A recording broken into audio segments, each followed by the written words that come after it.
नमस्कार, उत्तराखंड के बुलेटिन में आप सभी का स्वागत है। मैं हूं आपके साथ स्मिता सिंह। बुलेटिन की शुरुआत करते हैं बड़ी खबरों के साथ। पूर्व मुख्यमंत्री और हरिद्वार से लोकसभा सांसद रमेश पोखरियाल। साथ ही आपको बता दें कि खबर देहरादून से है, जहां पूर्व मुख्यमंत्री और हरिद्वार से लोकसभा सांसद रमेश पोखरियाल ने सीएम धामी की तारीफ की है। सीएम राज्य और विकास के लिए समर्पित है, ऐसा तारीफ करते हुए पूर्व मुख्यमंत्री ने कहा है। और साथ ही आपको बता दें कि उनके काम करने का स्टाइल लाजवाब है, ऐसा तारीफ करते हुए दिखे हैं। और इमलाई राज्यों में मानसून सीजन के दौरान काम करना सबसे बड़ी चुनौती होती है, और ऐसे में मुख्यमंत्री पुष्कर सिंह धामी दिन रात राज्य के विकास के लिए समर्पित होकर काम कर रहे हैं।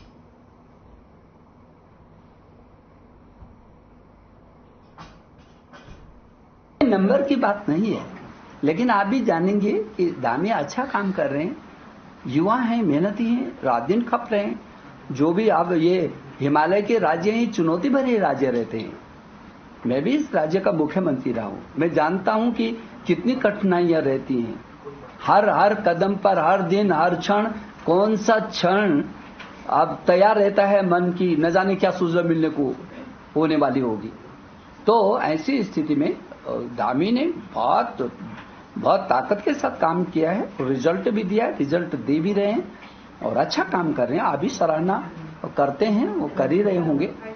मैं समझता हूं कि धामी ने अच्छा काम किया है, निश्चित रूप में अच्छा काम कर रहे हैं।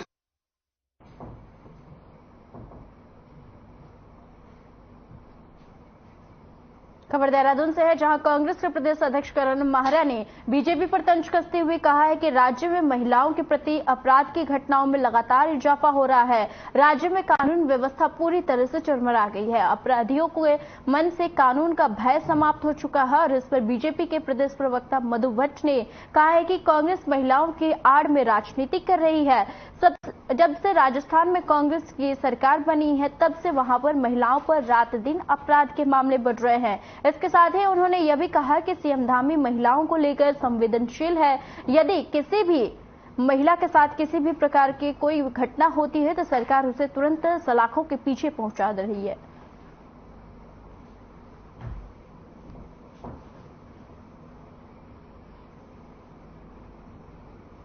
आपको बता दें, खबर देहरादून से है, जहां महिलाओं पर अत्याचार जारी है, ऐसा बयान सामने आया है। और कांग्रेस महिलाओं पर राजनीति कर रही है, ऐसे मधु भट्ट ने बयान दिया है। आपको बता दें, उत्तराखंड में आरोप प्रत्यारोप जारी है।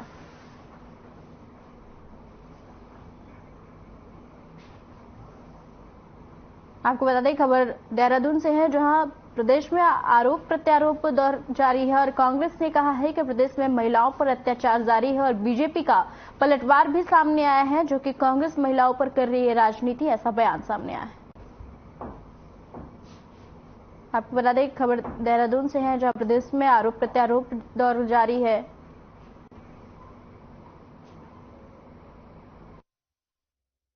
देखिए, माननीय जो कांग्रेस के प्रदेश अध्यक्ष हैं, वो किस प्रकार की बयानबाजी करते रहते हैं।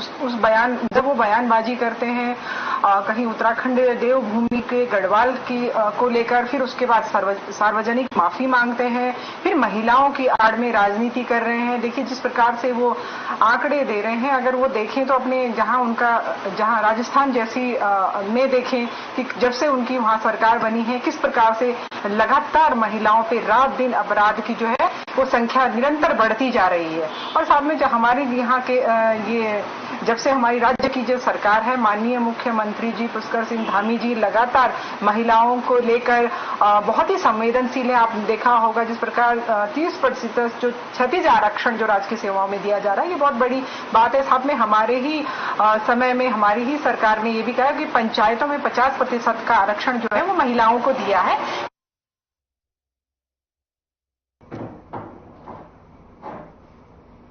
मानसिक तौर पर बीमार महिलाओं को समाज की मुख्यधारा से जोड़ने के उद्देश्य को लेकर सरकार और हंस फाउंडेशन द्वारा संचालित किए जा रहे कम्युनिटी सेंटर का आज सूबे की महिला सशक्तिकरण और बाल उत्थान मंत्री रेखा आर्या निरीक्षण करने पहुंचे, जहां उन्होंने हरवटपुर क्षेत्र में स्थित आपको बता दें स्थित कम्युनिटी सेंटर का जायजा लिया है। और वहां रह रही इन महिलाओं से भी मुलाकात कर उनके रहन सहन और अन्य कलापों के बारे में भी जानकारी हासिल की है। आपको बता दें कि सरकार और हंस फाउंडेशन की सहयोग से जारी इस मुहिम में हरबटपुर में स्थित इस कम्युनिटी सेंटर में मानसिक तौर पर बीमार 4 महिला युवतियों को रखा गया है और जिन्हें यहां सामान्य जिंदगी जीने और समाज की मुख्य धारा से जोड़ने के लिए विभिन्न प्रशिक्षणों के माध्यम से विभिन्न जानकारियां प्रदान करने के साथ ही रोजगार से भी जोड़ने की कोशिश की जा रही है।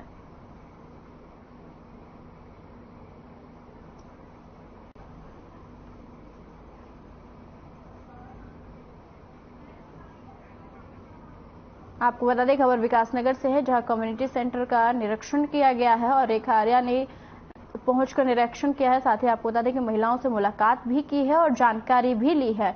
मंत्री रेखा आर्या ने इसका निरीक्षण किया है और साथ ही आपको बता दें कि कम्युनिटी सेंटर का निरीक्षण हुआ और इस दौरान महिलाओं से मुलाकात कर जानकारी भी प्राप्त की है रेखा आर्या ने।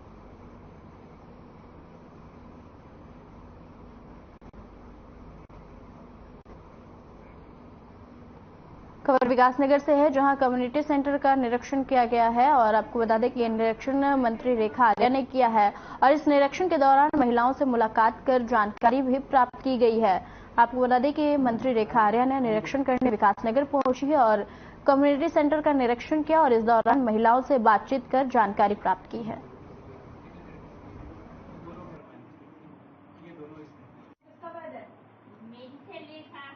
देखिए, महिला कल्याण विभाग की हमेशा कोशिश रही है ऐसी महिलाएं जो कि समाज की मुख्य धारा से भटक गई हैं अथवा ऐसी महिलाएं जो मानसिक रूप से किसी न किसी पीड़ा से त्रस्त है, जो हमारे नारी निकेतनों में रह रही हैं, ऐसी महिलाओं को समाज की मुख्य धारा से जोड़ने के लिए आखिरकार क्या क्या रास्ते खोजे जा सकते हैं, उसी का बढ़ता हुआ कदम हम लोग देख रहे हैं।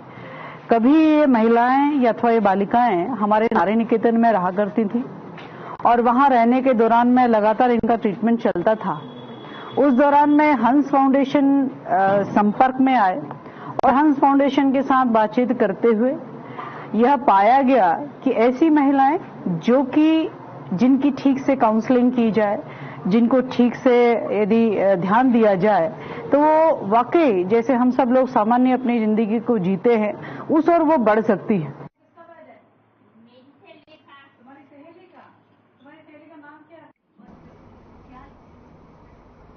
खबर देहरादून से है, जहां कांग्रेस के मौन व्रत पर बीजेपी के प्रदेश मीडिया प्रभारी ने तंज कसते हुए कहा कि कांग्रेस के अध्यक्ष ने बताया है कि क्या वे इस मौन व्रत को गढ़वाल क्षेत्र के लोगों पर टिप्पणी करने को लेकर पश्चाताप कर रहे हैं या फिर उनकी पार्टी में जो प्रदेश महामंत्री और प्रवक्ता की लड़ाई है उसके तहत कर रहे हैं। उन्होंने आगे कहा कि अंकिता भंडारी हत्याकांड एक दुखद घटना थी और इस घटना के तुरंत 24 घंटे के अंदर मुख्यमंत्री के निर्देश पर आरोपियों को पुलिस ने गिरफ्तार कर जेल के सलाखों के पीछे पहुंचाने का काम किया है।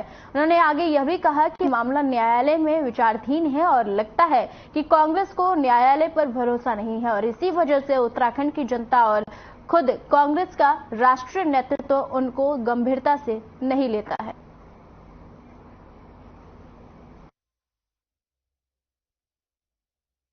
कांग्रेस के प्रदेश अध्यक्ष आदरणीय करण महाराज जी मौन उपवास रख रहे हैं। उन्हें पहले ये स्पष्ट करना चाहिए कि क्या ये मौन उपवास उनका जो उन्होंने उत्तराखंडियत को और गढ़वाल के लोगों को गाली गलौज की उसके पश्चाताप के रूप में कर रहे हैं, या वो आपस में जो उनकी लड़ाई झगड़ा चल रहा है उनके प्रदेश महामंत्री और उनके प्रवक्ताओं की जो आपस में झगड़ा था उसको लेकर के मौन उपवास कर रहे हैं। पहले इस बात को स्पष्ट करें। और मैं ये कहना चाहता हूं, अंकिता हत्याकांड जो दुखद घटना हमारे उत्तराखंड के अंदर हुई, उस घटना को लेकर के आदरणीय मुख्यमंत्री पुष्कर सिंह धामी जी ने 24 घंटे के अंदर जो आरोपी थे उनको जेल भेजने के काम किया। अन्य भी जो इस घटना से जुड़े प्रकरण थे सभी पे तत्काल सरकार के द्वारा कार्रवाई की गई। जांच एजेंसी अपनी जांच कर रही है और मामला न्यायालय में विचाराधीन है। किच्छा से है, जहां प्रधानमंत्री नरेंद्र मोदी पर आपत्तिजनक टिप्पणी किए जाने के बाद कांग्रेस के पूर्व अध्यक्ष राहुल गांधी को कोर्ट द्वारा 2 साल की सजा सुनाए जाने पर उनकी संसद सदस्यता को रद्द कर दिया गया था। देश के सर्वोच्च अदालत सुप्रीम कोर्ट ने स्टे देते हुए राहुल गांधी की संसद सदस्यता को बहाल कर दिया है और राहुल गांधी की सदस्यता बहाल होने की सूचना पर किच्चा में कांग्रेसियों ने जोरदार बैठक करते हुए माननीय सुप्रीम कोर्ट का आभार जताया है और इस दौरान दर्जनों कांग्रेसियों ने नारेबाजी करते हुए राहुल गांधी को बधाई दी है और मिष्ठान वितरण कर खुशी का इजहार किया है। किच्चा में कांग्रेस नगर अध्यक्ष भूपेंद्र चौधरी बबलू के नेतृत्व में कांग्रेसियों ने एक दूसरे को मिठाई खिलाकर बधाई दी है और खुशी जताई है। कांग्रेस प्रदेश सचिव राजेश प्रताप सिंह ने कहा है कि आगामी नगर निकाय और लोकसभा के चुनाव में कांग्रेस की बहुमत से जीत होगी।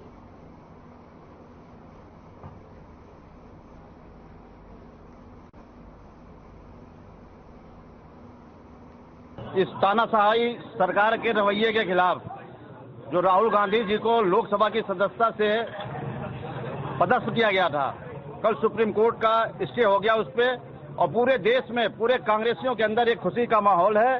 प्रदेश में, देश में, विधानसभा में सारे लोगों ने आज मिलकर हम लोगों ने खुशी मनाया और ये खुशी आगे चलकर आपको दिखेगी भी। आने वाले चुनाव में चाहे नगर पालिका का चुनाव हो, चाहे लोकसभा का चुनाव हो, सारे कांग्रेस से इकट्ठा होकर हम लोग दमखम से चुनाव लड़ेंगे। आदरणीय राहुल गांधी जी के नेतृत्व में, मल्लिकार्जुन खड़गे जी के नेतृत्व में हमेशा कांग्रेस विजयी होने का काम करेगी और हम लोग धीरे धीरे जाके केंद्र में भी सरकार बनाने का काम करेंगे। राहुल गांधी जी की सदस्यता बहाल की गई, इसलिए यहाँ पे मिष्ठान वितरण किया गया। सारे ही कांग्रेस कार्यकर्ता आए, पूरा परिवार आज इकट्ठा है। इसके साथ एक हमारे लिए एक अच्छा मैसेज है कि जो बीजेपी नुकसान कर रही थी, हमारे नुकसान किया हमारे केंद्रीय नेतृत्व का, राहुल गांधी जी का, ये बहाल करके हम भी मानते हैं भगवान कोई चीज है।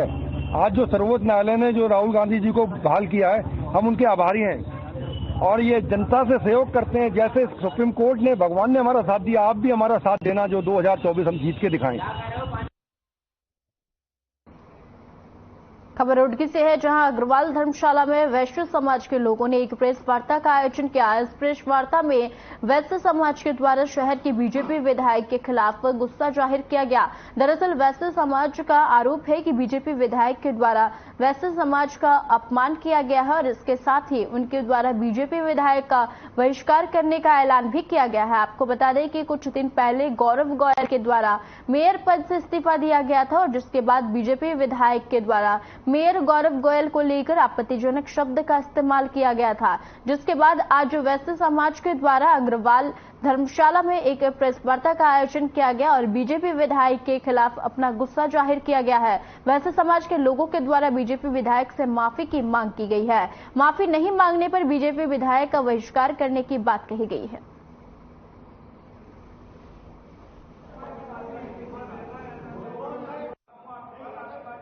विधायक जी ने बोला था कि माननीय गौरव गोयल जी जो पूर्व मेयर हैं कि उन्होंने नगर निगम को बनिए की दुकान, लाला की दुकान खोल लिया, भ्रष्टाचार कर रहे हैं। तो क्या आपकी एक पर्टिकुलर आदमी को लेकर टिप्पणी थी? आपने सारे बनियों को, बनियों की दुकान, यहाँ 1000 दुकान बनियों की हैं, क्या सारे बनिए भ्रष्टाचारी हैं? सारे लाला भ्रष्टाचारी हैं जो उन्होंने कहा है, और ये तो जग जाहिर है कि वे खुद कितने बड़े भ्रष्टाचारी हैं। वैश्य समाज की थी, वैश्य समाज का जो अपमान किया गया, वैश्य समाज का जो भ्रष्टाचारी बताया गया, ये उसके विरोध में थी। और ये हमारी जो है एक हमारी अपनी अलग से ही वैश्य समाज की ओर से बैठक थी और प्रेस वार्ता है। इसमें जो है कुछ लोगों ने हमारे वैश्य समाज को भ्रष्टाचारी बताया, जबकि वैश्य समाज भ्रष्टाचारी में हमेशा से राष्ट्रभक्त रहा है, देशभक्त है, सर्वप्रिय, सबसे बड़ा समाजवादी है भारत के अंदर, विश्व के अंदर, भारत के अंदर नहीं, सबसे बड़ा समाजवादी। और हमारे सबसे बड़े समाजवादी वो वैसे, अब देखो अब महाराज अग्रसेन जी।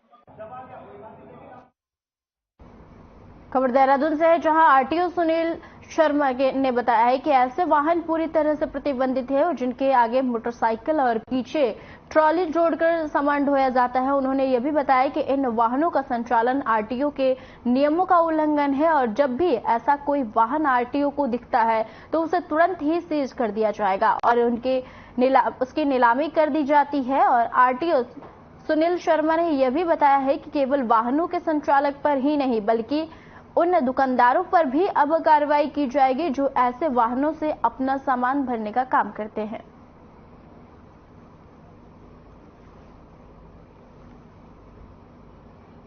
देखिए, ऐसे वाहन जिनको कि मोटरसाइकिल को काट कर पीछे ट्रॉली लगा दी जाती है और उस पर सरिया या मिट्टी या ईंटों को भरा जाता है, ये पूर्णतः इल्लीगल है। ये वाहन के खिलाफ हमारे द्वारा कार्रवाई करी जाती है और साथ में मैं आपके बता दूं कि इनके कोई आरसी की नियमों का उल्लंघन है। जब भी ये वाहन पकड़ा जाता है हम इसको सीज करते हैं और ये वाहन नीलाम कर दिया जाता है। अतः मेरा आपके माध्यम से ये बताना चाहता हूं कि जो लोग इन वाहनों को चला रहे हैं वो पूर्णतः इल्लीगल वाहन है, कृपया इन वाहनों का संचालन न करें। और ऐसे दुकानदार जो इन पर सरिया या मिट्टी या पत्थर या इस तरह की चीजों को भरेंगे उनके ऊपर भी हम उचित कार्रवाई करेंगे, क्योंकि इससे आम लोगों की जान माल को खतरा बना रहता है।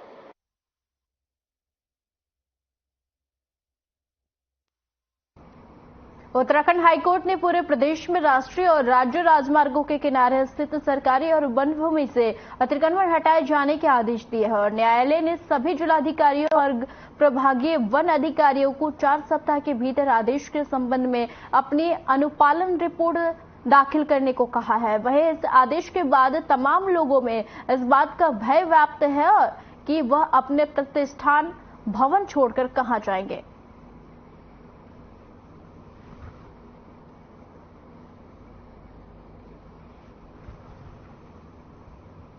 मिले हैं कि जो 70-80 साल से अपना रोजगार चला रहे हैं तो वो बेरोजगार हो रहे हैं, तो इसी मामले हम यहाँ पे पहुँचे हैं। आपका नाम? दियापुरा, ग्राम प्रधान सलड़ी।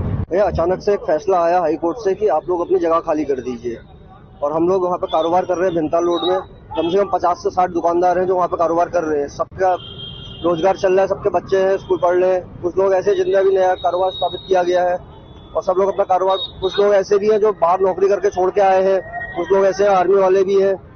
और अचानक से भी हुआ है कि आप लोग अपना काम छोड़ दीजिए, ये हम लोग हमारी सरकारी संपत्ति है और आप लोग इसको छोड़ दीजिए। अब इसके बाद अब इतने लोग हैं, ये लोग जाएंगे कहाँ? हमारा तो मुद्दा ये है कि भैया हम लोग जाएंगे कहाँ इसके बाद? चलो आप लोग कह रहे हैं भैया ये जगह छोड़ दीजिए, हम छोड़ देते हैं, लेकिन हम लोग जाएंगे कहाँ इसके बाद? हम तो ये भिंताल रोड का है भैया। कुछ जन समस्याएं थी और एक जो अभी माननीय हाईकोर्ट का निर्णय था उसके बारे में भी लोग थोड़ा राहत की उम्मीद के लिए उनके जिलाधिकारी के माध्यम से कुछ राहत की उम्मीद के यहाँ पर आए थे। उसकी समस्याओं उसके संबंध में सबने अपनी बातें संदर्भ में रखी हैं, जिन समस्याओं के संदर्भ में, और जो माननीय न्यायालय का आदेश था कि हाईकोर्ट का जो अतिक्रमण हटाया जाए उस संदर्भ में राहत पाने के लिए क्या हो सकता है उसके लिए पूछने के लिए आए। माननीय जिलाधिकारी महोदय से हम क्षेत्र की समस्याओं को लेकर के यहाँ पर पहुँचे हैं, क्योंकि हमारे भीमताल विधानसभा क्षेत्र हो, चाहे नैनीताल विधानसभा क्षेत्र हो, चाहे पूरे जिले में हो, और जहाँ पर भी हमारी सरकार के द्वारा जो काम किए हैं उन कामों के संदर्भ में उनकी प्रगति को आगे बढ़ाया जाए, इस संदर्भ में हम लोग माननीय जिलाधिकारी जी से मिले थे। और साथ ही जो लोग हमारे पहाड़ों में लगभग 70 साल से 80 साल से जो लोग अपनी भूमि में बसे हैं और उनकी मुरसिल वन पंचायत की भूमि से फंसा हुआ है, तो कुछ लोगों को कोर्ट से नोटिस आया था कि अपनी यहाँ पर संपत्ति को हटाने के लिए आदेश हुआ था। तो माननीय जिलाधिकारी के माध्यम से आग्रह किया गया कि जो लोग बेचारे 70-80 साल से अपनी भूमि में बसे हैं तो उनको न हटाया जाए, उसके लिए आग्रह करने हम लोग माननीय जिलाधिकारी जी के पास आए थे। खबर उधम सिंह नगर जिले के किच्चा कोतवाली से है। किच्चा कोतवाली अंतर्गत बाराकोली रेंज में आपको बता दें कि एक साथ के गुलदार की कांटेदार तारों से लगे फंदे में फंसने से दर्दनाक मौत हो गई है। गुलदार की मौत के बाद वन विभाग की टीम में हड़कंप मच गया है। कोतवाली अंतर्गत ग्राम गांव घाट कठरारा के रघुवंशी फार्म के आम के बाग की सुरक्षा के लिए तार बाड़ लगाई गई थी।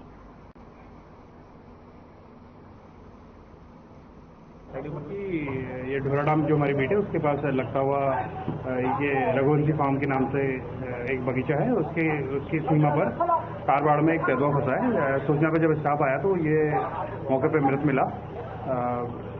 इसमें कार्रवाई अभी जांच की कार्रवाई जारी है और क्योंकि इसका पशु का पोस्टमार्टम कराया जाना है तो उसके उपरांत ही मृत्यु के वास्तविक कारणों को बता पाना संभव है। कल वायर भी मिली है मौके पर जिससे फंदा लगा हुआ था और कुछ अन्य जगहों भी मिली है, क्या है मामला? भाई ये जांच पे तारबाड़ और एक कचवायर पाए गए हैं और इनको सील कर दिया गया है और इसमें जो भी इसके अलावा और भी पहलुओं की जांच की जा रही है। जो भी निकल के आएगा उस पर कार्रवाई की जाएगी। तेंदुआ की उम्र कितनी है? ये अभी डॉक्टर ही इसमें एक्स्ट्रा बताएंगे। फुल ग्रोन है, वयस्क एक तेंदुआ है। ये दानीमंगर में हम करने जा रहे हैं किशनपुर। सरदोरा में आता है, 12 इसमें सितारगंज में आता है। सरदोरा है मतलब रघुवंशी फार्म है आपका? हाँ, रघुवंशी फार्म है। मैनेजर साहब है आप? हाँ जी। क्या मामला रहा आज? कुछ सुबह में चौकीदार ने फोन किया कि ऐसा कुछ जानवर फंसा, शेर है या चीता है। चौकीदारों ने तेंदुआ फंसा हुआ था? हाँ, तेंदुआ जो भी हो जी। हमने तुरंत वहीं से पहले प्रधान जी को फोन किया। हमका फॉरेस्ट वालों को सूचित करो, सबको सूचित करो।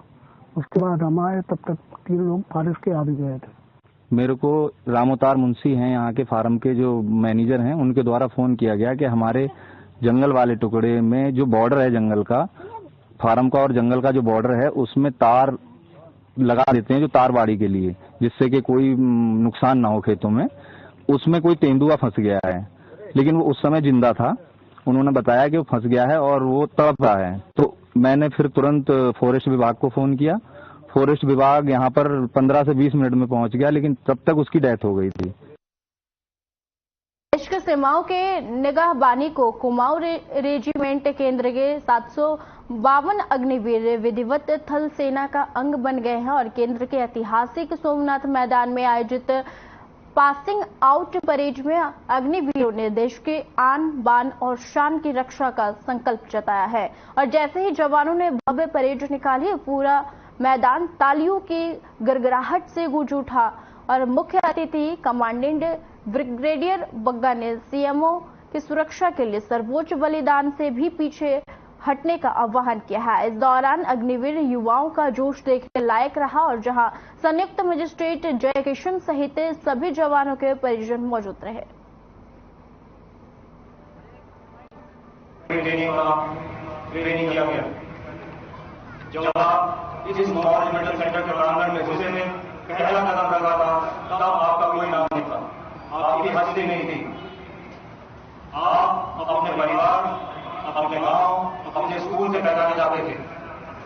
लेकिन आज जब आप पासिंग आउट करके, पास आउट करके कुमाऊं मेडिकल सेंटर से अपने यूनिट की तरफ जा रहे हैं, आपकी हैसियत है, आपका नाम है, आप अग्निवीर कहलाते हैं। आपके माता पिता, आपके स्कूल, आपका कॉलेज आज अग्निवीर से, आपकी पहचान से पहचाना जाएगा। लोग कहेंगे ये अग्निवीर के पेरेंट्स हैं, ये अग्निवीर का स्कूल है, ये अग्निवीर का कॉलेज है। और अगर आपको लग रहा है कि आपकी अग्नि परीक्षा खत्म हो गई है, तो ये गलत है, क्योंकि जहां आप जा रहे हैं, हर यूनिट में हर रोज आपकी अग्नि परीक्षा होगी। शहर में पेयजल समस्या को देखते हुए डीएम नैनीताल ने शीश महल स्थित फिल्टर प्लांट का निरीक्षण किया और इस दौरान उन्होंने पेयजल अधिकारियों से शहर में रोजाना हो रही पेयजल आपूर्ति, गुणवत्ता और कितनी पेयजल की जरूरत आने वाले समय में पड़ सकती है, इसको लेकर अधिकारियों के साथ बैठक भी की है। डीएम ने बताया है कि वर्तमान समय में हल्द्वानी शहर को लगभग 80 MLD पानी की रोजाना आवश्यकता है और जिसको अलग अलग स्रोतों से पूरा किया जा रहा है।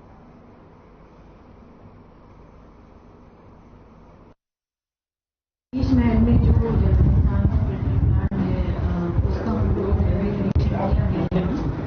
वाटर सप्लाई है हल्द्वानी शहर की, तो काफ़ी अलग अलग बड़े बड़े प्रोजेक्ट्स चल रहे हैं जिसके माध्यम से वाटर कैपेसिटी, वाटर सप्लाई की कैपेसिटी को बढ़ाए जाने के प्रयास होते रहते हैं। मानसून में और गर्मियों के समय में वाटर सप्लाई का संकट हल्द्वानी शहर के विभिन्न क्षेत्रों में आता है, जिसके समाधान के लिए मल्टीपल एजेंसीज काम कर रही है। एडीबी न्यू हल्द्वानी के लिए स्टोरेज और वाटर सप्लाई का जो डिस्ट्रीब्यूशन है उसको डिज़ाइन कर रहा है, साथ ही कुछ नलकूप भी डिज़ाइन कर रहा है। साथ में शीश महल प्लांट के से जो 4 फिल्टर्स हैं वो भी काफ़ी बड़ी मात्रा में लगभग 35 MLD के आसपास की सप्लाई हल्द्वानी शहर को देते हैं। पैसा डबल करने के नाम पर अल्मोड़ा में दर्जनों महिलाओं के साथ ठगी का मामला सामने आया है। बता दें कि जनशक्ति मल्टी स्टेट मल्टीपर्वत सोसाइटी नगर से सटे खत्याड़ी गांव के करीब 40 महिलाओं का पैसा लेकर फरार हो गए हैं और महिलाओं ने 5 साल तक सोसाइटी में पैसा जमा किया, लेकिन सोसाइटी के भागने से गरीब महिलाओं का करीब 12 लाख रुपए डूब गया है।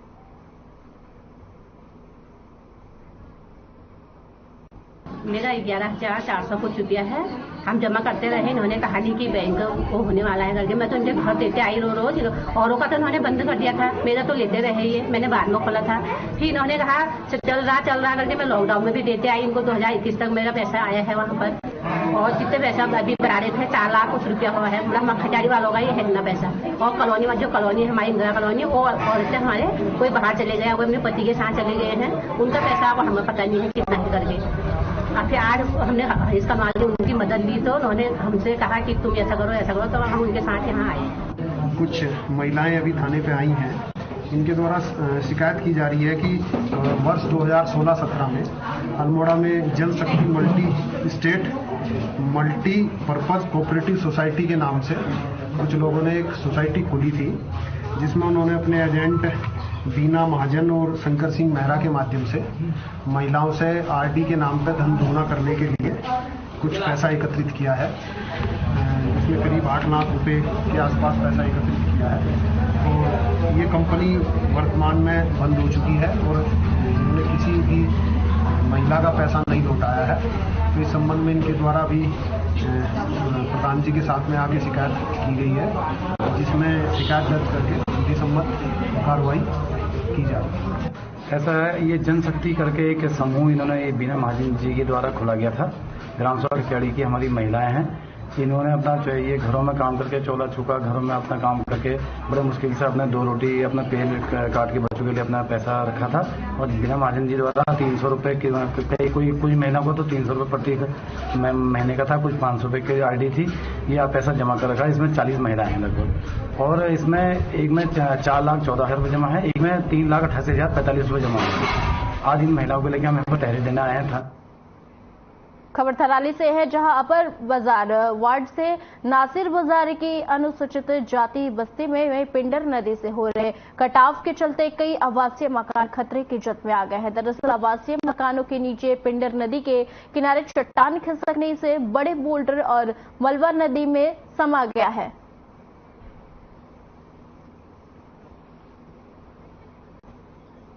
अपर बाजार में जो भू धसाव हुआ है उससे 2 परिवार प्रभावित हैं और अभी तक भूस्खलन जारी है। बारिश होगी तो खतरा बढ़ सकता है, लेकिन अभी इतना खतरा नहीं दिखता है। कारण क्या रहा कि नदी का कटाव नीचे से हो रहा है। पूर्व में वहां पर सुरक्षा दीवार बनी थी जो 2019 में पिंडर नदी के बहाव से टूट गई थी। लगभग 20 से 25 मीटर का हिस्सा टूट गया था और नदी का बहाव उसी क्षेत्र में है।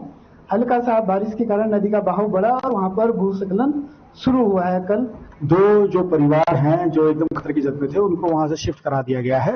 बाकी अन्य लोगों को भी एहतियातन बता दिया गया है कि वो भी सुरक्षा की दृष्टि से वहां पर ना रहे। हालांकि सभी लोग जो हैं अपने अपने रिश्तेदारों के यहाँ पर शिफ्ट हो गए हैं। हाँ, मुझे भी ऐसा सुनने में आया कि ऐसा शायद 2013 की आपदा के दौरान ऐसा हुआ था, लेकिन इसमें एक विस्तृत जांच रिपोर्ट पहले मेरे द्वारा मांगी गई है। उसके आने के बाद ही हम इसमें देखेंगे किस प्रकार से अग्रिम कार्रवाई करी जा सकती है।